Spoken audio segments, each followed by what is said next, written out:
तर 26 जुलैला मुलांना घेऊन मोर्चा काढणार आहे। शिवाजी पार्क ते सिद्धिविनायकपर्यंत हा एकत्रित मोर्चा असणार आहे। काही वर्षातला हा सगळा राग आहे तो उफाळून आलेला आहे आणि जर या मोर्चामध्ये काही परकीय शक्ती घुसवण्याचा प्रयत्न केला तर सोडणार नाही, राज ठाकरेंनी इशारा दिलाय। त्यामुळे 26 तारखेला अशा घुसवण्याचे प्रकार करू नये असा त्यांनी इशारा दिलाय।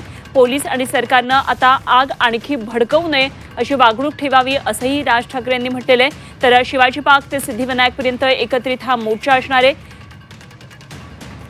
हे सरकार आता कुणालाच आपलंसं वाटत नाहीये आणि अच्छेदींच्या अपेक्षित सरकारला मतं दिलेली होती, पण सगळ्या अपेक्षा फेल ठरलेल्या असल्याचं त्यांनी म्हटलंय। तर पहिल्या दिवशी जर चर्चा केली असती तर आज इथपर्यंत आलं नसतं, आज हे झालं नसतं असं राज ठाकरे यांनी म्हटलंय।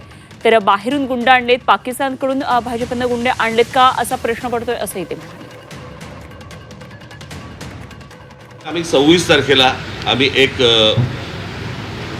शक्ती प्रदर्शन मोर्चा म्हणा, शक्ती प्रदर्शन म्हणा किंवा काही म्हणा, या मुलांना घेऊन करायचं आम्ही ठरवलेलं आहे की मुंबईसारख्या एका महत्त्वाच्या, सर्वात महत्त्वाच्या देशातल्या शहरामध्ये देखील ही सगळी मुलं आणि सगळेजण पालक हे एकत्र येत आहेत आणि आपला राग रोष व्यक्त करतायत, हे मला असं वाटतं केंद्राला देखील कळणं गरजेचं आहे।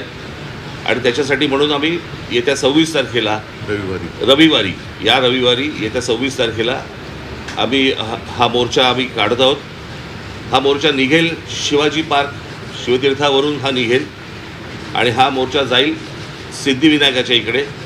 तिथे जाऊन आम्ही देवाला साकडं घालणार आहोत की या सरकारला सुबुद्धी देव आणि याच्यासाठी म्हणून तिकडे आम्ही त्याची सांगता करणार आहोत की हे आंदोलन मोडायला पाकिस्तानमधून गुंड भाजपने आणलेत का? कारण यांची काय ओळख पाळख काही नाही आहे। त्यांना ओळख विचारलं तर सरळ ते काही त्यांच्या निर्विकार चेहऱ्याने ते आपले बघतात लोकांकडे, काही त्यांना पडलेलं नाही आहे। ना मुलांच्या व्यथेची त्यांना जाणीव आहे, ना त्यांच्या वेदनेची त्यांना जाणीव आहे। बेसुमार लाठीमार करतायत आणि अशी ही सगळी गुंडागर्दी ही सरकार चालवत असताना कोणी गप्प बसू नये, आपण व्यक्त व्हायला पाहिजे आणि त्या व्यक्त होण्यासाठी ती वाट करून देण्यासाठी येत्या रविवारी आम्ही मी मोर्चा म्हणण्यापेक्षा एक देशाची ताकद काय असते ही ताकद दाखवून देण्यासाठी ह्या मोर्चाचं आयोजन केलेलं आहे। जसं राजने सांगितलं की शिवाजी पार्क ते सिद्धिविनायकला राज आपण जाऊन 2 गोष्टी करू, एक तर या सरकारला सुबुद्धी देणे, नाहीतर सिद्धिविनायकाला साकडं की या देशावरती आलेलं हे अरिष्ट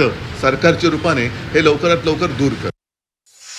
न्यायालयाला कबूतर कुत्रे यांच्याकडे लक्ष द्यायला वेळ आहे, पण कॉक्रोचकडे लक्ष द्यायला वेळ नाही, हे दुर्भाग्य आहे।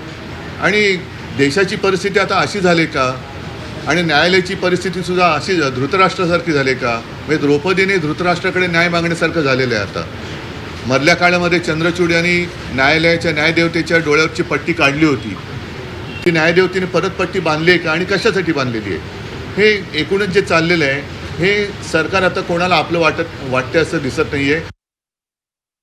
सरन्यायाधीश जे बोललेत की CCTV फुटेज पाहण्यासाठी आमच्याकडे वेळ नाही आहे, मुळात ह्यांच्यामुळेच हे झुरळ सुरू झालं ना। जन्मदाते तेच आहेत ना, आणि त्यांनी जन्म दिल्यानंतर त्या पोराकडे बघायला नको?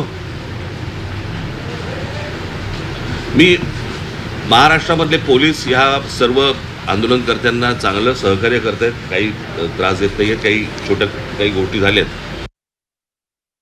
आता अनेक आंदोलनं ज्या वेळेला होत आहेत, आज ग्रामीण महाराष्ट्रामध्ये अनेक आदिवासींची आंदोलनं होत आहेत, तिकडे लक्ष द्यायला वेळ नाही आहे। म्हणजे कसला हा, ही कुठली सत्ता आणि हा कुठला सत्तेचा बाज? ती मुलं असं काय मागत होती?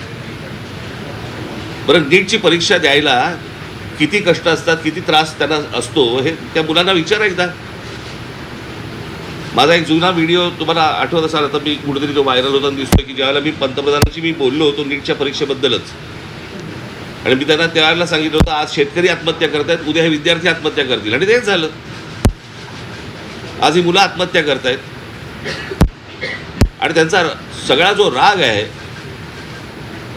आज त्या विद्यार्थ्यांबरोबर इतरही लोक आज या आंदोलनामध्ये आज आलेले आहेत आणि मला असं वाटतं की हा एकूणच सिस्टीमच्या विरोधातला राग आहे। आता विषय केवळ धर्मेंद्र प्रधान यांच्या राजीनाम्यापुरता नाही, तर ह्या मुलांना, या विद्यार्थ्यांना आता हे सरकार नकोसं झालेलं आहे। हेच विद्यार्थी होते, हीच मुलं होती ज्यांनी अच्छे दिन याची अपेक्षा करत ह्या सरकारला निवडून आणलं होतं, पण हे सरकार निर्दयीपणाने वागतंय। पंतप्रधानांनी आज एक ते काय ट्विट केले, खरं म्हणजे त्यांनी जाऊन बोलायला काय हरकत नव्हती. म्हणजे याच्यामध्ये कमीपणा बाळगण्याचं काही कारण नाही आहे. आपली मुलं आहे, आपली जनता आहे, यांच्याबरोबर चर्चा करायला कमीपणा वाटण्याची गरज नाही आहे. पहिल्या दिवशी जर का सरकारने यांच्याबरोबर चर्चेचे दरवाजे उघडले असते किंवा पहिल्या दिवशी जर का यांना बोलवलं असतं तर ही इथपर्यंत वेळ वाढली नसती, एवढी हे आंदोलन ताणलं गेलं नसतं. लोकांना आज व्यक्त व्हायचं आहे. इतके वर्ष साठलेला राग, असंतोष हा उफाळून वर आलेला आहे आणि त्याला एक वाट करून देण्याचा आम्ही प्रयत्न करतोय. आता एक व्हिडिओ आला आहे, मला असं वाटतं की मी तो आता मुंबई पोलीस कमिशनरने देखील पाठवलेला आहे. एका टॅक्सीतनं मुलं चालली होती आणि ती मुलं चालली असताना टॅक्सीतनं नाही, पोलिसांच्या गाडीतून आणि तो पोलीस त्यांना सांगतोय त्या मुलांना की परत या एरियात जर दिसलात हां, तर खिशामध्ये तुमच्या काय 5 ग्रॅमची पावडर टाकीन, 50 ग्रॅमची पावडर टाकीन, बरं का. म्हणजे पोलिसांकडे आता पावडर पण मिळायला लागली. पोलीस एजंट आहेत का पावडरवाले? मग हा पोलीस कोण ड्रग सप्लायर आहे का? भाई हे कुठचे काय चाललंय मला कळतच नाही. मला आता अनेक आंदोलनं ज्या वेळेला होत आहेत, आज ग्रामीण महाराष्ट्रामध्ये अनेक आदिवासींची आंदोलनं होत आहेत, तिकडे लक्ष द्यायला वेळ नाहीये. म्हणजे कसला हा, ही कुठली सत्ता आणि हा कुठला सत्तेचा बाज? ती मुलं असं काय मागत होती? बरं, नीटची परीक्षा द्यायला किती कष्ट असतात, किती त्रास त्यांना असतो, हे त्या मुलांना विचारा एकदा. माझा एक जुना व्हिडिओ तुम्हाला आठवत असाल, आता मी कुठेतरी तो व्हायरल होताना दिसतोय की ज्यावेळेला मी पंतप्रधानांशी मी बोललो होतो नीटच्या परीक्षेबद्दलच, आणि मी त्यांना त्यावेळेला सांगितलं होतं आज शेतकरी आत्महत्या करतायत, उद्या हे विद्यार्थी आत्महत्या करतील, आणि तेच झालं. आज ही मुलं आत्महत्या करतायत आणि त्यांचा सगळा जो राग आहे, आज त्या विद्यार्थ्यांबरोबर इतरही लोक आज या आंदोलनामध्ये आज आलेले आहेत. आणि मला असं वाटतं की हा एकूणच सिस्टीमच्या विरोधातला राग आहे.